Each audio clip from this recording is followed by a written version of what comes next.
Sénatrice Bovey. La question s'adresse aux représentants du gouvernement au Sénat. Sénateur Gould, vous savez qu'en juillet, Winnipeg va être l'hôte des Jeux mondiaux des forces policières. Les gens ont déjà réservé leur chambre d'hôtel et la ville est toute prête pour accueillir cet événement de grande envergure. Les personnes qui vont y participer sont des policiers et des ambulanciers professionnels, c'est-à-dire que la ville de Winnipeg va accueillir les policiers, les ambulanciers et leurs familles après la pandémie de Covid. Mais il y a un problème. Beaucoup des athlètes d'Inde ne peuvent pas obtenir de visa parce qu'apparemment on a peur qu'ils vont rester au Canada. Mais il s'agit pourtant de professionnels qui travaillent dans leur propre pays. L'Inde a l'intention d'agir à titre d'hôte dans quelques années et nous, on ne voudrait pas que nos policiers, nos ambulanciers canadiens soient exclus de cet événement-là. Est-ce que vous pouvez nous assurer que les visas idoines vont être accordés à ces personnes et quand est-ce que les visas vont être accordés? Parce que l'heure est urgente puisque les Jeux vont commencer dans 90 jours à peine. Merci de votre question.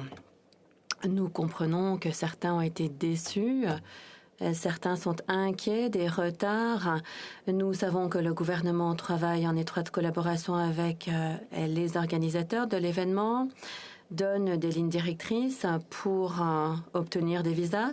Le ministre de l'Immigration a mis en place des mesures pour faciliter l'entrée de délégués et de participants à des événements comme celui-ci.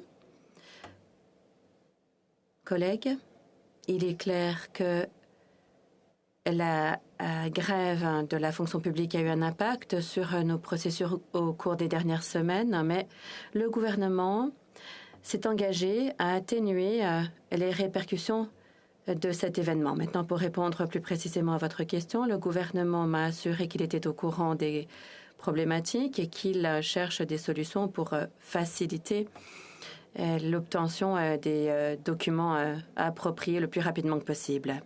Je suis encouragée. Comme vous le savez, le gouvernement fédéral finance également cet événement. Clarifions que tous les participants ont reçu une lettre des Jeux avec un numéro d'identification qui a été envoyé à l'IRCC et qui a été soutenu par l'Agence des services frontaliers. J'ai l'impression que l'Inde est le seul des 50 pays qui fait l'objet de ces refus. Évidemment, on ne devrait pas être mis dans l'embarras sur l'échiquier international. J'espère donc que vous allez pouvoir nous assurer que le travail va se faire très rapidement pour permettre à ces athlètes de venir au Canada ou d'être traités sur un pied d'égalité avec les autres athlètes. Sénateur Gould, il est important, collègues, de savoir que le Canada s'est engagé à mettre en place un processus d'application de ces processus d'immigration juste et équitable. À cet égard,